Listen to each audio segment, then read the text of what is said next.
Alright everybody, we're at the top 100 greatest atheists of all time. At number 100 we have Abdallah Almari. His view is that young men grow up in the belief to which their father has accustomed him. It is not reason that makes him religious, but he is taught religion by his next of kin. In Islam they call atheists zindigs or anti-religionists.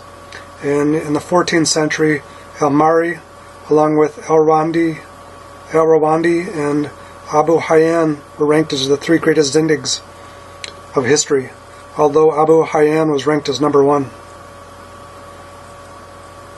Pope Leo X, number 99, he was characterized as a secret atheist, and he's famous for his 1514 Good Friday Vatican toast, wherein he famously had everybody raise up their glasses and declared, "How well we know what a profitable superstition this fable of Christ has been for us and our predecessors." Napoleon Bonaparte, he is a very intelligent guy. He didn't really come out and say he was an atheist, but he ran around and interviewed all the famous scientists of France, found they were atheists, and probed questions of religious faith like no one has done before. He believed that man was formed by the action of heat. He said, "I do not think Jesus Christ ever existed." And he asked, "Where is little Arthur Bertrand's soul?" And that all things can be explained by magnetism. The Charvaka is pretty much the most famous atheistic or materialism school of Hinduism. In 600 BC, or before Christ myth, there was an Indian materialism-based atheistic sect that formed not necessarily as a person but a group in reaction to the difficulties of Hinduism and the caste ideas. Their views were that there is no other world than this, there is no heaven and hell, the realm of Shiva and like regions are invented by stupid impostors. And they say, uncivilized, ignorant fools who imagine that spirit is something different from the body and reaps the rewards of the actions in a future state, leads us to the conclusion that we might as well expect to find excellent ripe fruit from trees growing in the air. The insights about Charvaka and its literature, and where does it lie in Hinduism? No, Charvaka is a very important school of philosophy, has been around since the time of Buddha, and the Charvaka philosophy is basically purely a materialistic philosophy. It's same as, say, the ancient Greeks and the modern Western philosophy. It says everything is nothing but matter, and epiphenomena of matter, means matter is the central feature. We are all materialists, we are nothing but material beings on a material journey. And see that there's a nice song, perhaps you have heard, because it's beyond me, by Madonna singing, "I'm a material girl in a material universe." This is called Charvak philosophy. So they think that they're just material beings in a material world and live with that, rather than all this floaty stuff, Atman and Brahman and all these gods and goddess and spirit, all that, leave it alone. This is what the Charvak was saying.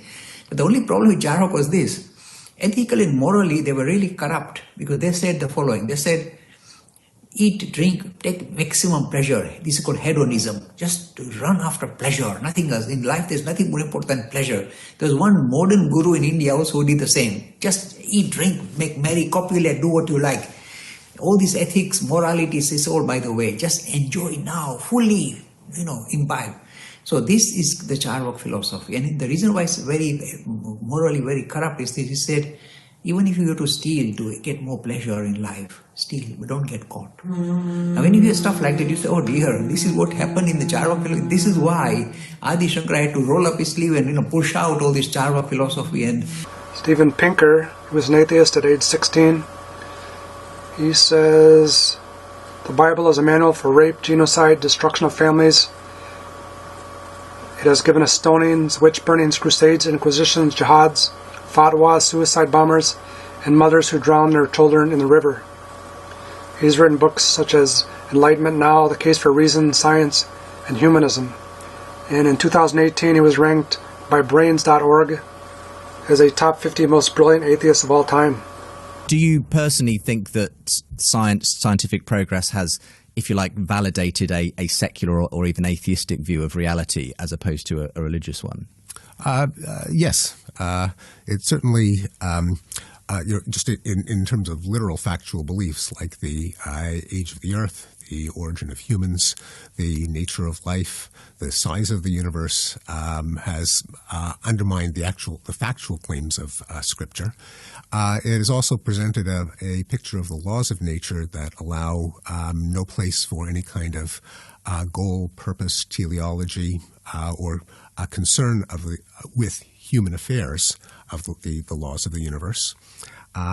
The origin of life, which used to be one of the great holdouts, the idea that even if the physical world could be explained by purely mechanistic processes, life required some divine spark, was undermined, but first by Darwin and then by Watson and Crick. And I think we're seeing that happen with the mind as well. The idea that there's an immaterial soul is becoming less and less tenable. You think with that the ultimately a kind of a neuroscience. naturalistic explanation will give us everything we need in terms of explanations of who we are and where we came from? I mean, it will certainly crowd out supernatural explanations. Albert Camus famously said in his Myth of Sisyphus, 1942, Nietzsche was the most famous of God's assassins. So now that we've crossed Camus and Pinker, we need to clarify a few things in respect to correctness.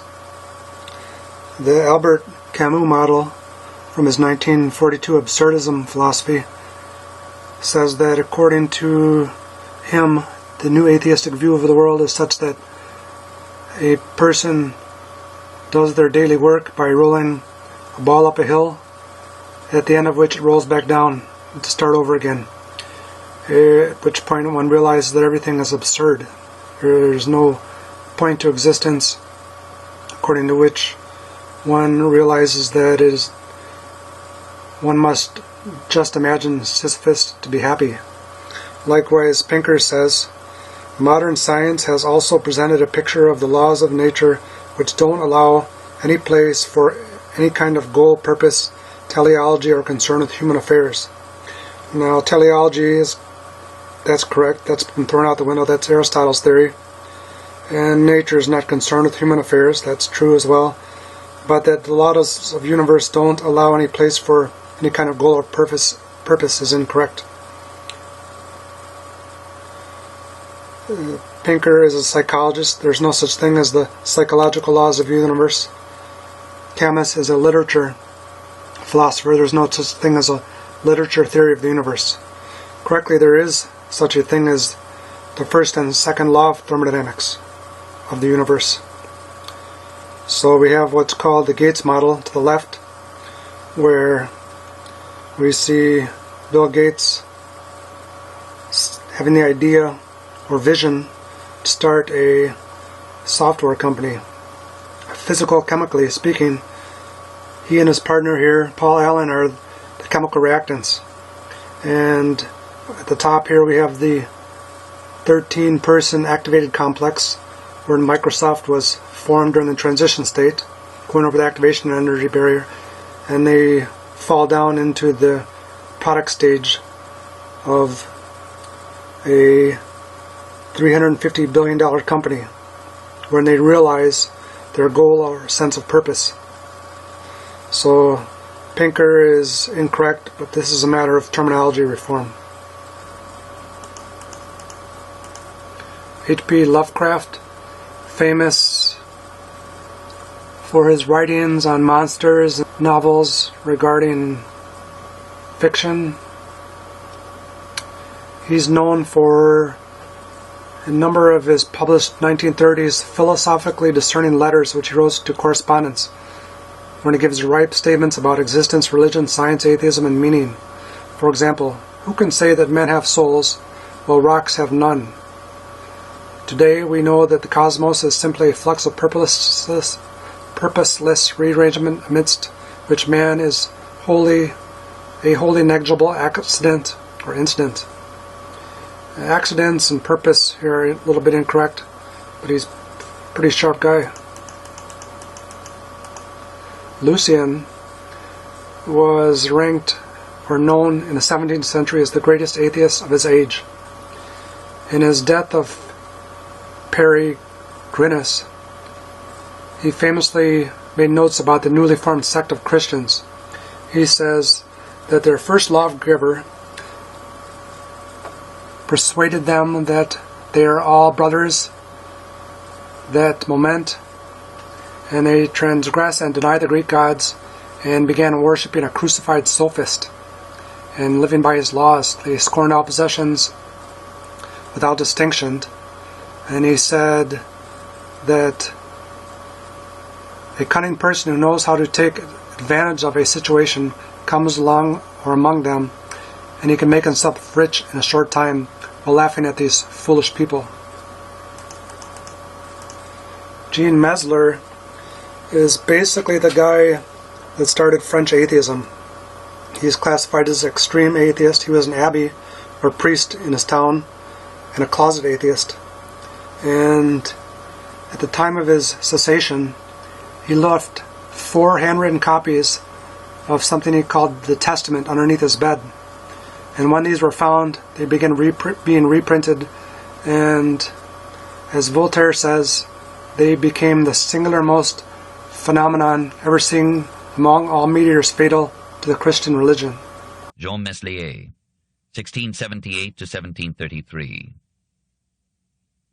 He was the parish priest of André-Pigny in Champagne. Every year he gave to the poor whatever remained of his salary after paying the cost of his abstemious life. After 30 years of quiet and exemplary ministry, he died, aged 55, bequeathing all his possessions to the people of his parish, and leaving 3 manuscript copies of a treatise, which he entitled My Testament. One copy was addressed to his parishioners. This was surely the strangest bequest in history. On the enclosing envelope he begged their pardon for having served error and prejudice through all his career. Apparently he had lost his religious faith before ordination.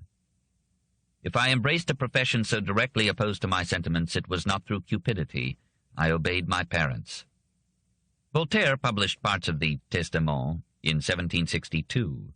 D'Holbach and Diderot issued a summary of it in 1772 as Le Bon Son du Curé Meslier.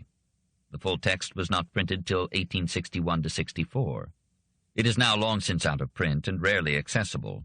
In all the campaign against Christianity, from Bayle to the Revolution, there was no attack so thoroughgoing, so merciless, as that of this village priest. Winston Churchill, he said, I do not accept the Christian or any other form of religious belief. He was a deist labeled atheist, who dabbled in evolutionary materialism. At this point, we're getting into the big leagues of atheism. In respect to these 2 of the 4 images shown here. At number 90, we have John Maynard Keynes. He's a top 10 economist. He says that Huxley had exploded the whole Christian religion, and that Christianity represents tradition, convention, and hocus pocus.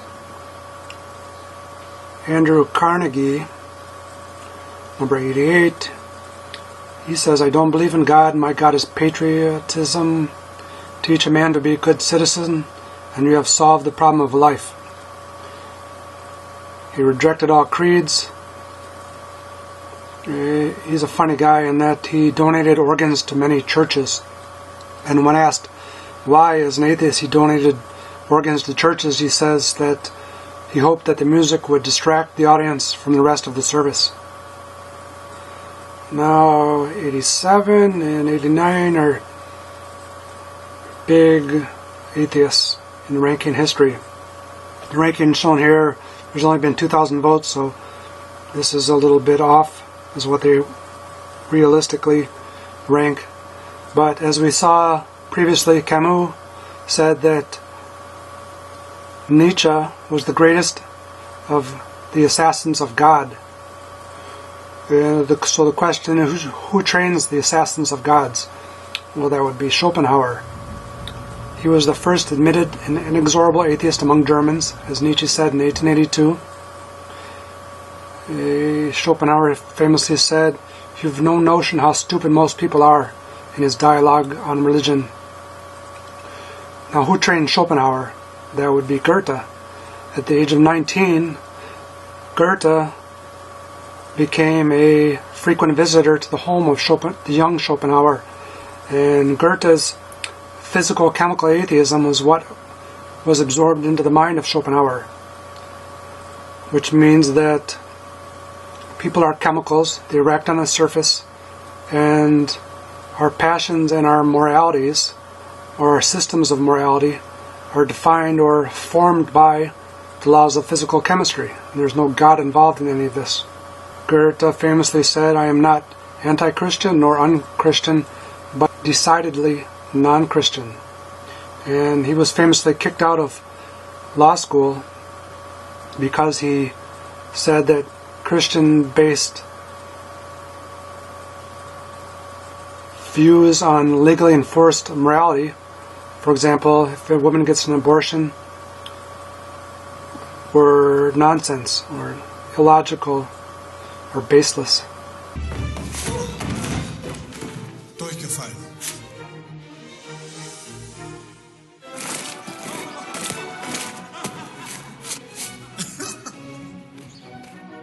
John Adams, number 86. His view is that the United States of America have exhibited perhaps the first example of governments erected on the simple principles of nature.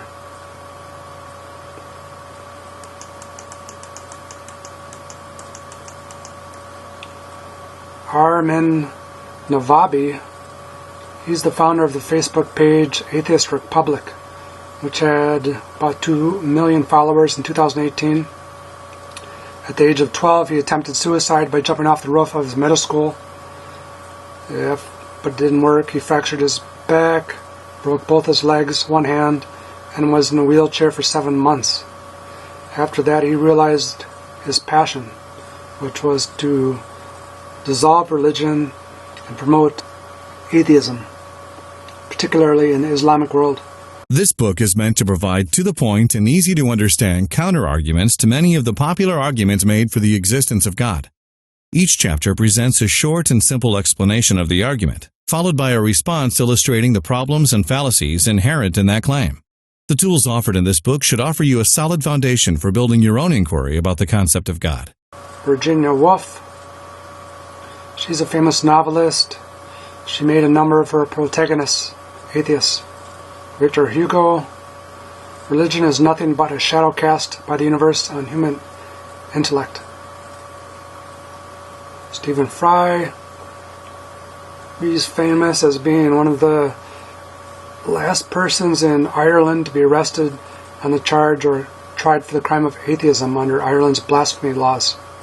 Suppose what Oscar believed in as he died, in spite of your protestations, suppose it's all true, and you walk up to the pearly gates and you are confronted by God. What will Stephen Fry say to him, her, or it? I will basically, what's known as theodicy, I think. I'll say bone cancer in children? What's that about? How dare you? How dare you create a world in which there is such misery that is not our fault? It's not right. It's utterly, utterly evil. Why should I respect a capricious, mean-minded, stupid God who creates a world which is so full of injustice and pain? That's what I'd say. Epocrates, Greek physician, he famously said, "Men think epilepsy divine merely because they do not understand it. We will one day understand what causes it, and then it will cease to be called divine." And so it is with everything in the universe. Real intelligent statement right here. Arthur C. Clarke, he famously said, "The greatest tragedy in the history of mankind has been the hijacking of morality by religion."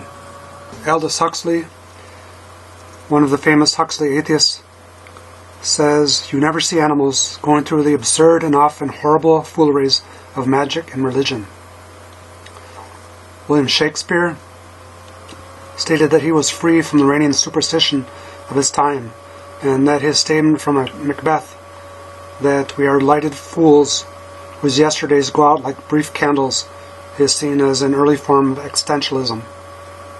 Susan B. Anthony, according to Elizabeth Stanton's account, was an agnostic who leaned towards the rational ideas based on scientific facts, and she fought for women's rights. Pierre Laplace has the most cited atheist quote of all time. Here we are engaging into the most famously recorded quip in the history of atheism. Pierre Laplace, in 1802, published the first volume of his Celestial Mechanics. He sent a copy to Napoleon, his former student. Napoleon flipped through the volume and couldn't find the term God anywhere. And in engaged Laplace, he said, "Where is God mentioned in Celestial Mechanics?" Laplace retorted, "I had no need of that hypothesis." John Stuart Mill, he was raised by his atheistic father, James Mill. He was taught utilitarianism by Jeremy Bentham. In his 1859 On Liberty, argued that contrary opinions in matters, for example, of religion, such as voiced by Bradlaugh, should not only be tolerated but welcomed. John Stuart Mill was a philosopher best known for utilitarian moral philosophy and not really known for his atheism, but he was never convinced that a God existed. He says, "I was brought up from the first without any religious belief in the ordinary acceptation of the term. My father, educated in the creed of Scotch Presbyterianism, had by his own studies and reflections been early led to reject not only the belief in revelation, also the foundations of what is commonly called natural religion. The greatest reason for Mill's skepticism was the problem of evil. He was influenced by his father's skepticism as well, especially with regard to this issue. He found it impossible to believe that a world so full of evil was the work of an author combining infinite power with perfect goodness and righteousness. Not only did his father not believe that a benevolent God would create a world like this, he also thought that theistic morality was profoundly immoral." Giordano Bruno, his view is that the foolish renounce this world and pursue an imaginary world to come. Nothing appears to be durable, eternal, and worldly of the same principle, save matter alone. He was burned at the stake famously for his On the Infinite Worlds and Universe. In 1548 in Nola, a town near Naples, a baby boy was born. His parents, Ferlissa Savellino and Giovanni Bruno, would name him Filippo Bruno. The baby boy would grow up being influenced by Thomas Aquinas, Averroes, John Duns Scotus, Marsilio Ficino, Plato, Copernicus, Nicholas of Cusca, Raymond Lully, Neoplatonism, Renaissance Hermeticism, and even legends of the Egyptian god Thoth. Their son would be labeled in history as a priest, philosopher, writer, mathematician, occultist, martyr, and heretic. Bruno, to note, marks a large turning point in the flipping of the coin of atheism. He was burned in the year 1600, and 289 years later, in 1889, a statue was dedicated to the site where he was burned at the central Roman market, Campo de' Fiori. At the dedication ceremony, some 30,000 people attended, including Herbert Spencer and Ernest Haeckel. The inscription below his statue reads, "To Bruno, from the generation he foresaw, here where the pyre burned." This is Bruno, and Bruno was persecuted for his beliefs. He was a philosopher, a mathematician, and a priest. And back in the Middle Ages, that was a bad combination. If you're a mathematician and you're a priest, then all eyes were on you. This poor gentleman actually wrote books and was saying things like the Virgin Mary was not a virgin. He was talking about stars and how the stars represented other suns. And he also talked about other life on other planets. So back in the day, this was taboo. And so what happened is at age 52, they actually executed him here on this site in the Campo de' Fiori, which is meadow of flowers. And if you look at the statue, he kind of looks like Obi-Wan Kenobi. But that was erected in the late 1800s as a tribute to him because he was slow roasted here. He wasn't burned at the stake. They actually slow roasted him throughout the night, which was a painful death. At number 73, we have Clarence Darrow, the famous lawyer who in 1925 defended John Scopes during the Scopes monkey trial, who was tried and convicted for teaching evolution in America. Darrow's view is, "I don't believe in God because I don't believe in Mother Goose." If you want to learn about him, you're going to want to watch the movie Inherent in the Wind. Now, now listen to this. This is Genesis 4-16. And Cain went out from the presence of the Lord and dwelt in the land of Nod, on the east of Eden. And Cain knew his wife. Now, where the hell did she come from? Who? Mrs. Cain. Cain's wife. If in the beginning there were just Cain and Abel and Adam and Eve, where did this extra woman come from? Did you ever stop to think about that? No, sir. I leave the agnostics to hunt for her. Annie Laurie Gaylor, in 1978, her and her mother, Annie Nicole Gaylor, and John Stockterick founded the Freedom from Religious Foundation. I want you to welcome my two guests. Maybe some of you don't want to welcome them, but welcome them anyway. My two guests from the Freedom from Religion Foundation and Christians Anonymous Hotline, Ann Gaylor and Annie Laurie Gaylor. They're in Chicago. You know, I'm sure that, of course, I love controversy. That's why we invited you back. And I'm sure that there are a lot of people who would disagree with the idea of kicking religion out of your life. Why do you need a hotline for it? Because a lot of people are trying to kick religion, and because religion is kind of an addiction. It's kind of a sickness with some people, and they need some place to turn. If you go to the standard public library, there's very little you can read about in the library, and we get a lot of calls from former members who want information, and so we open this to the public in general. Do you really, we've had this conversation somewhat before, do you really see it as a sickness, or do you just not see it as some people taking this as an option in their lives? I want to be religious, I can be religious if I want to. Doesn't necessarily mean it's a disease. We do see it as a dependency. Let me give you an example of somebody who needed our service. She grew up in Pittsburgh in a Catholic home. She went to parochial grade school, parochial high school. Everybody she knew was Catholic, all her relatives. And then she went away to college, and she had this faith versus reason kind of thing you get into, and reason won. And she had no place to turn. When she went home, her father wouldn't talk to her. When she married, her mother said, you can expect your baby to be born deformed and retarded because you broke away from the one true church. So she couldn't eat, she couldn't sleep, she felt terrible. She had no place to turn to. So that's what Christians Anonymous is for. So you see yourself as providing a service? A support service for people who have rejected religion. That's right. At number 71, we have Ralph Waldo Emerson, famous American essayist. In 1836, he proclaimed, "Make your own Bible." He says, "Come no chimeras, let us go abroad, let us mix in affairs, let us learn and get and have and climb. Let us have to do with the real men and women and not with skipping ghosts." He was a Goethean proselyte. Marcus Aurelius, he was the famous Roman philosopher emperor. His motto was Stoicism in a predominant sense. His view was that it doesn't matter if there are gods or not, but if you are virtuous and noble, you will be in alignment with the universe. Annie Besant, in her early 20s, began to question the problem of evil in respect to her baby's sickness. And at 26, she separated and published a pamphlet questioning the deity of Jesus.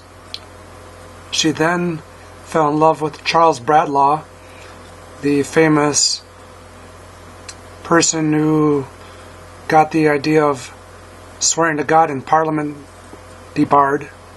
Anaxagoras, teacher of Socrates, he's famous for his statement of the evidence of fallen meteors, points to the fact that the sun was not a god, or is not a god, but rather a hot or fiery stone. He says everything has a natural explanation. The moon is not a god, but a great rock, and the sun is a hot rock.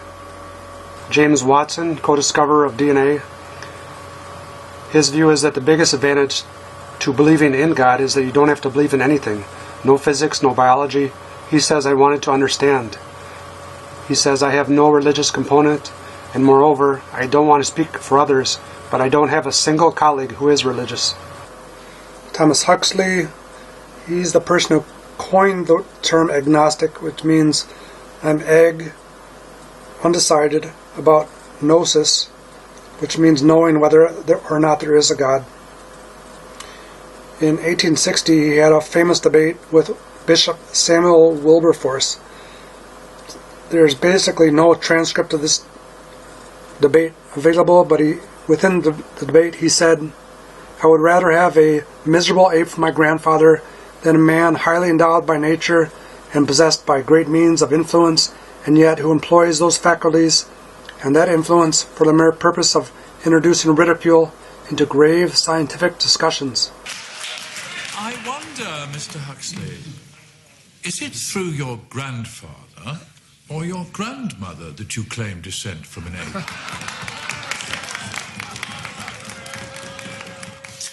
I stood up, very quiet, very grave, and said my say with perfect good temper. If the question is put to me, would I rather have a miserable ape for a grandfather, or a man, highly intelligent, possessed of great means of influence, and yet who employed these faculties and that influence for the mere purpose of introducing ridicule into a grave scientific discussion? I unhesitatingly affirm my preference for the ape. You didn't. I said that, or something very like that. How dare you attack a live bishop in public?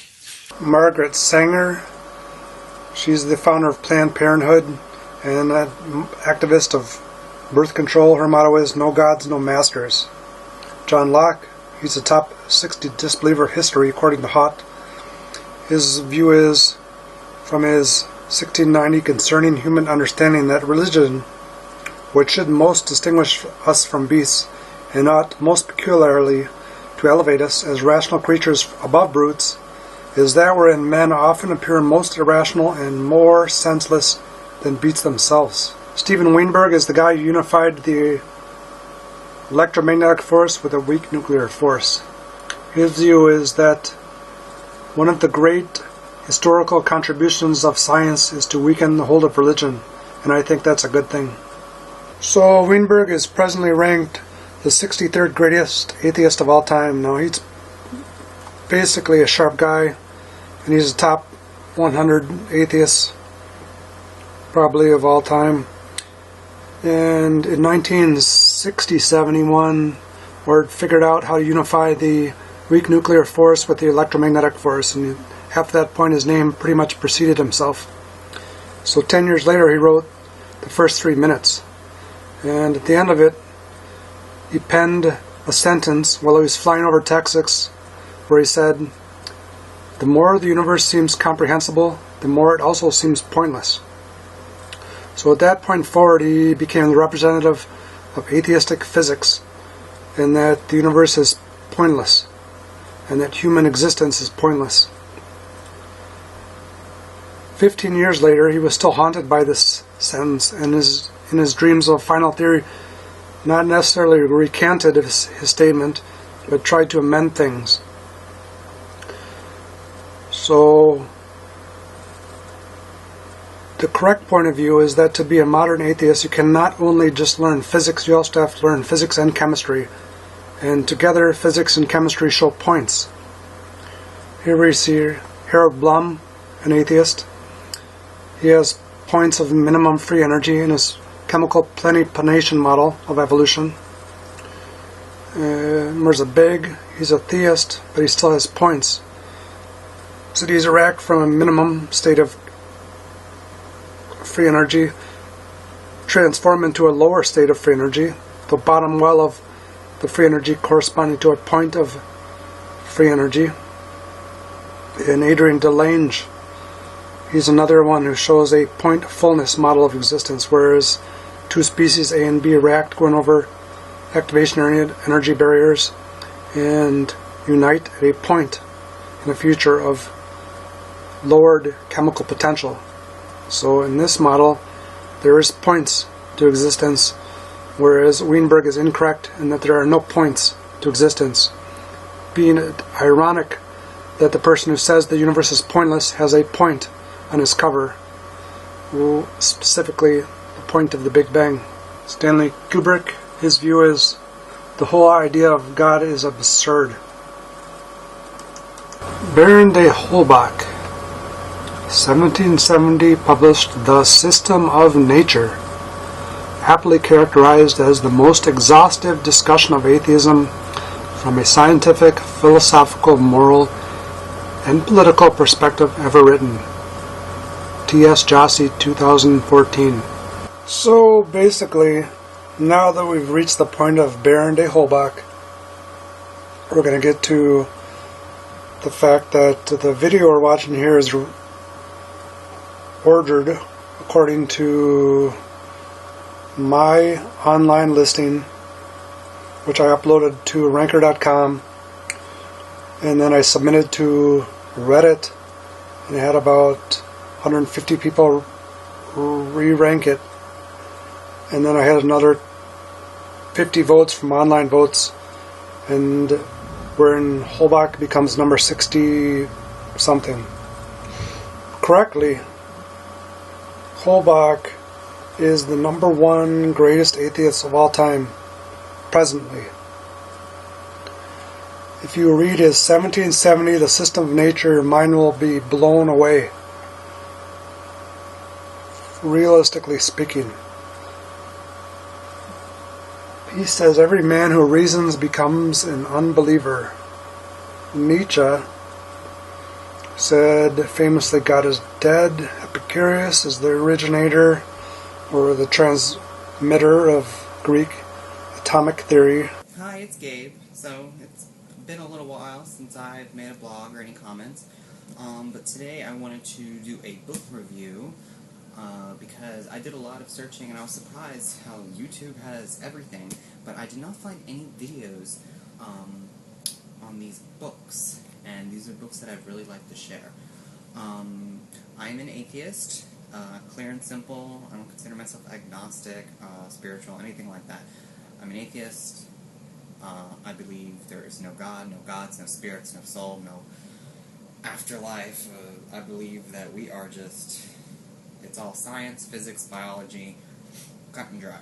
So, for those of you who are interested in that, whether you are an atheist, agnostic, whatever, I would like to recommend these books.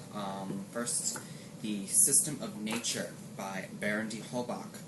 I'm very surprised how I've done so much Googling and research, and I even asked my philosophy professor at college. He said he'd heard of Baron de Holbach, but he didn't know much about him. Thankfully, thanks to Wikipedia, I came across him. I Googled him, read some about him, and I figured, what the heck, let me read these books. These have to be the best books ever written on atheism I've ever read, and I have read modern authors of Sam Harris, Richard Dawkins, Christopher Hitchens.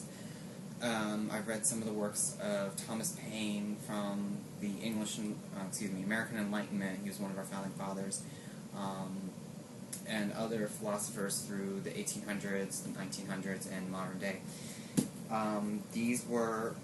This is also a book by him, Good Sense. It's a picture of him, so you can see these were published in 1770. This one was published in 1772, these are 1770. These books are amazing. They really boosted my confidence and about being an atheist, and why it's valid, why it makes sense, why it's the only thing that makes sense. We can't really get into Holbach at this point because it would consume many hours, but if you go online to eoht.info and look at The System of Nature, which I wrote, you'll find hundreds of his quotes from his book, where you see on the cover page somebody is unmasking Mother Nature. On page 51 he says, thus, in consequence of man's reasoning upon false principles, the soul, or moving principle within him, scratch this, accept this, as well as the concealed moving principles of nature, accept this, have been made mere chimeras, mere beings of imagination. Number 60, Seth Andrews, the founder of the Thinking Atheist.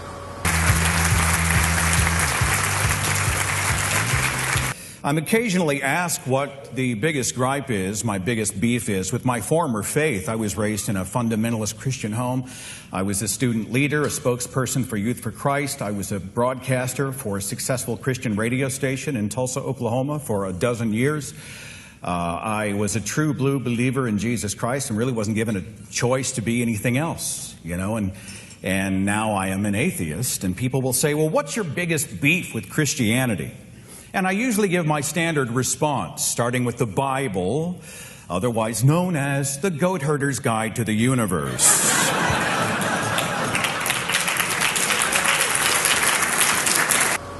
Number 59, James Randi, skeptic, magician. His view is that, as I've said before, there are two sorts of atheists. One sort claims that there is no deity. The other sort claims that there is no evidence that proves the existence of a deity. I belong to the latter group. Ayaan Hirsi Ali, she's characterized as a little Voltaire. Her view is, it's my religion too, and if I want to call it backwards, speaking in respect to Islam, I will do so. Having learnt Dutch, you then applied to Leiden University, you went to college, you then developed a political voice, you then began to speak out and began to really become a dissident, having in fact as a child always been raised with very fiercely traditional Islamic values. At what point did you decide, I'm going to put it all behind me? There was a gradual process. I didn't just shed Islam or tribal values. The first act, and I remember it consciously, was about 1993. I was attending Dutch classes, and I kept getting distracted by Somalis because I was in the Somali ghetto and Somali circle. And I thought, if I break all contact with my Somali community, it's terrible, but at the same time, the social control, the person telling you, pray, you forgot to put on your veil, don't interact with the infidel, stay with us, I would lose those voices and I can just focus on learning Dutch. So you felt the peer pressure of those other Somalis were going to keep you trapped in the Muslim sort of corridor? Absolutely, and that's where so many individuals who may get out, who may assimilate, who may embrace modernity, they're kept down by all those voices telling them that if they were to do something like that, they would go to hell. I never ever said I was not a Muslim. I didn't even think about it. And then the 11th of September came about, and I felt that all of us Muslims, or those of us born into Islam, were put on the spot. Do you agree with this act of terror, which was considered an act of jihad by Al-Qaeda and bin Laden, or do you disagree with it? And that's when I started to download bin Laden's speeches and documents and propaganda. And I saw in there that he had quotes from the Quran and from the Hadith, Muhammad's guidance. And I compared them. I picked up the Quran and I picked up bin Laden's speeches and I saw it there. Everything that Al-Qaeda said. And it was consistent, and that frightened me. In short, Ayaan Ali is the most intelligent female walking on the planet right now. As evidence to this, in 2017 she was publicly ranked as the second most intelligent female on the planet behind Jane Goodall. Simone de Beauvoir, she stopped believing in God at the age of 14 or thereabouts after she caught her mother giving direction to her confessor, after which she began to see the whole thing as a sham. And the final straw was her reading of Honoré Balzac's Literature Forbidden by the Church. Percy Shelley, number 56. Correctly, he is a top 10 greatest atheists of all time. The rankings are a little bit off here. He got kicked out of Oxford for his 1811 The Necessity of Atheism. It's a short pamphlet. If you haven't read that, you should read it now. His view is that if ignorance gave birth to gods, then the knowledge of nature is made for their destruction. This is a Baron de Holbach paraphrase or requote. Now that we're into Percy Shelley, we cannot specifically digress on his whole physical-chemical atheism, which is second rank behind Goethe, but he is technically a top 10 greatest atheist of all time. After he got kicked out of Oxford for his pamphlet on the necessity of atheism, he eloped and married Mary Shelley, as she recorded it in her later journal notes in the Church of Elective Affinities. Within this atheistic church, here we see some of the preachers or prophets. Specifically, elective affinities is the force that attaches chemical things together. And the measure of this force within the system or social system is called the Gibbs free energy. And this is Gilbert Lewis preaching about free energy change and chemical bonds. We have Nietzsche and Hitchens.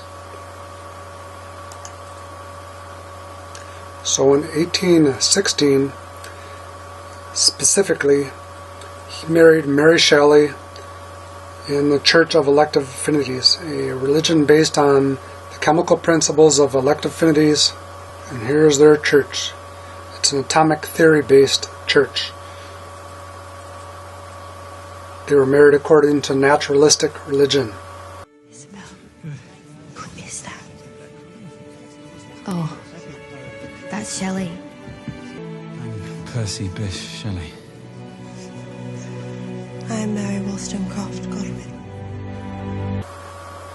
Dan Barker, he was a Christian preacher for 19 years and then became an atheist activist, publishing books such as Losing Faith, Preacher to Atheism, and he ended up marrying Annie Gaylor, and he's now co-president of the Freedom from Religion Foundation.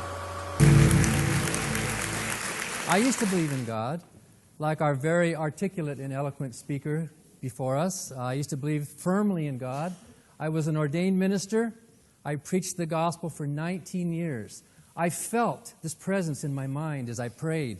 I got goosebumps as I was in communion with what I thought was the Holy Spirit of God. As I read the Holy Bible and read about the resurrection of Jesus, I dedicated my life to preaching that gospel that I thought was so real, that gave so much meaning, so much hope, so much beauty to the world. But I've changed my mind. I now know I was deluded. I was having a very real, very powerful, but mental experience that happens in most religions. Bill Maher, we all pretty much know him. He's technically defines himself as an agnostic atheist, or an apatheist as he defines himself. He, in 2008, made the documentary Religulous. Basically means religion plus ridiculous, which touches on the Horus-Jesus connection. You're trying to say that these few people, that's all the problem is, these few bad apples. The idea that someone should be killed if they leave the Islamic... That's horrible. That should... Okay. Wait. You're saying that the idea that Islam. someone should be killed if they leave the Islamic religion is just a few bad apples? Katherine Hepburn, top 5 female actress of all time. I am an atheist, and that's it. Very intelligent woman.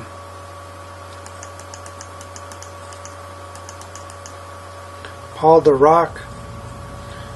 He is the British-born American physicist who in 1927 used Einstein's relativity theory to predict antimatter, or relativity applied to the movement of the electron.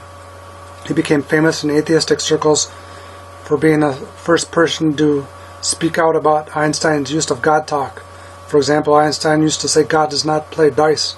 Dirac, during the Solvay conferences of 1927, objected to this, to Pauli and Heisenberg, saying, if we are honest, and scientists have to be, we must admit that religion is a jumble of false assertions. Yuri Gagarin, Russian astronaut, the first time he got into space in 1961, his first words were, I don't see any God up here.